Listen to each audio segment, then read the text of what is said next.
They were trying to tie Trump to the January 6th riot.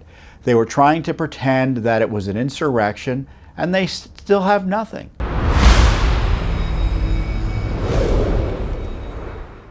I'd be remiss in not mentioning the January 6th hearings this week, which were a sad little affair. The Pelosi-Rump committee, remember, it's a one-party committee. Yes, there are two Republicans on the committee, but they don't answer to the Republican minority. They answer to Nancy Pelosi, who is pretending that they're representative of the Republican Party. So there's no majority and minority representation on this committee. So it's a rump committee. And they held a show earlier this week, and they mentioned me. Talk about a sad little committee hearing. They mentioned me. They mentioned Judicial Watch for my alleged email to President Trump or the White House, talking about what he might say on Election Day, given the controversies at the time. And I'm not going to waste my time addressing the committee's attack there. But what I felt was most interesting is they have nothing. I mean, they were trying to tie Trump to the January 6th riot. They were trying to pretend that it was an insurrection, and they still have nothing. In fact, the committee ended with a whimper, with a kind of an additional abuse, in the sense that, they've been in operation for what, a year now plus? And what did they decide to do as they're essentially ending? Because the Congress is essentially gone through the end of, through the election, and then they come back for presumably a lame duck. And if it changes power, as is expected to do, the committee's going to end. So what did they do as the last gasp? They issued a subpoena to Trump. Another wild abuse of power. So it was unlikely he'll testify. He'll probably fight the subpoena based on separation of powers concerns. Now, you may hear that phrase, separation of powers, and not kind of figure out what is meant there. And I'm sure, the liberal media doesn't really care about the abuse. But let me explain to you what the issue is. Congress has its prerogatives, and the presidency has its prerogatives under the Constitution. And just like the president just can't haul in members of Congress and start questioning them under oath willy-nilly, the same goes for the President of the United States. And that power presumably extends past his presidency. Because if you can harass former presidents as soon as they get out of office and start questioning about everything they did as president, what good is it to be president if you don't have any prerogatives that remain valid after you leave?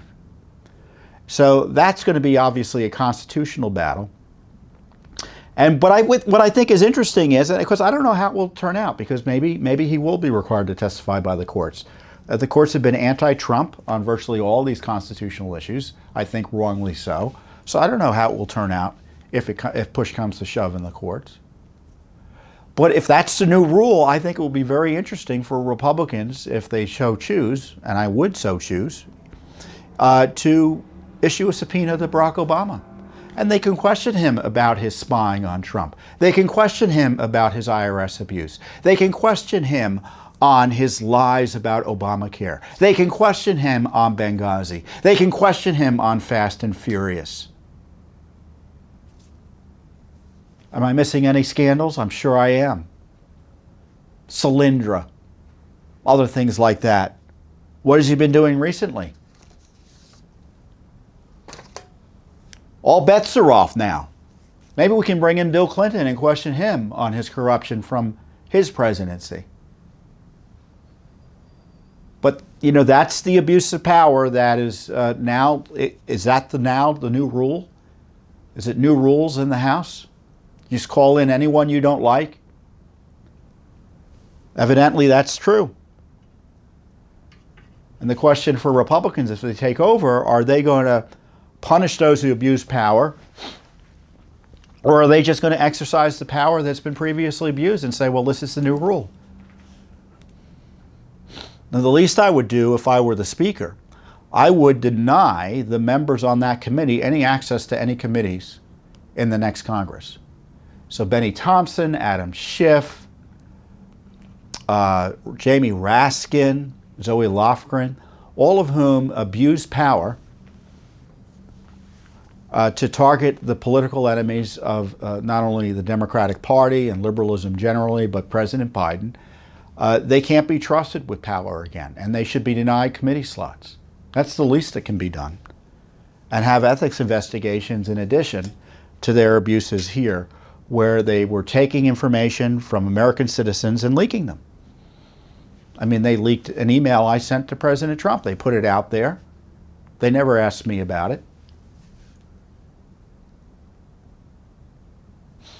And of course, they would never have gotten the email if Joe Biden didn't abuse his authority to turn it over to him. Because typically, presidents, when they get advice from outside or even inside the administration, that advice is privileged. But Biden said, no, none of this is privileged. None of the rules that used to apply to presidents is going to apply to Trump. So as a result, the January 6th committee attacks me and Judicial Watch, and obviously it's all about getting Trump as well. I don't want to overstate it.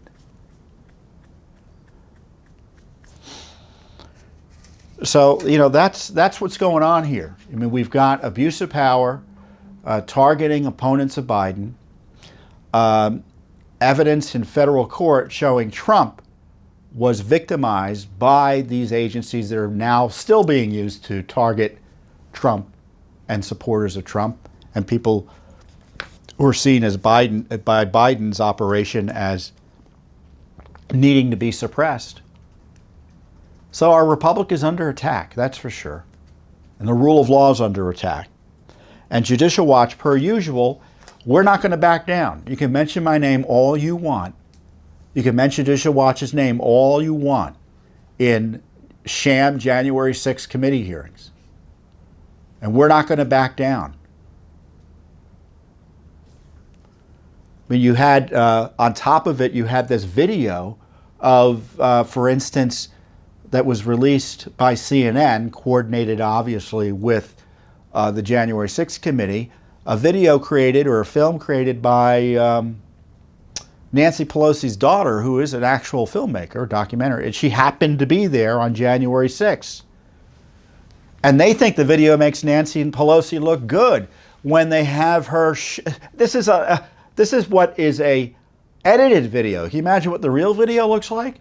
The edited video has Nancy Pelosi talking about wanting to punch out President Trump and how she'd be proud to go to jail over it. Crazy stuff. That's their idea of what makes them look good. Threatening to physically assault the President of the United States and then putting it out there like it's a positive thing. Which raises the question, what other videos are there? Of course, Judicial Watch is in court over January 6 videos by Congress, that Congress has. The 14,000 hours of videos, hundreds of emails about security. So they're hiding all their emails, hiding all their videos, the Pelosi Congress is, while her Pelosi 1-6 rump committee leaks my emails. Judicial Watch's material. Is that in retaliation for our criticizing the committee? Is that in retaliation for our suing them? You can draw your own conclusion. Thanks for watching. Don't forget to hit that subscribe button and like our video down below.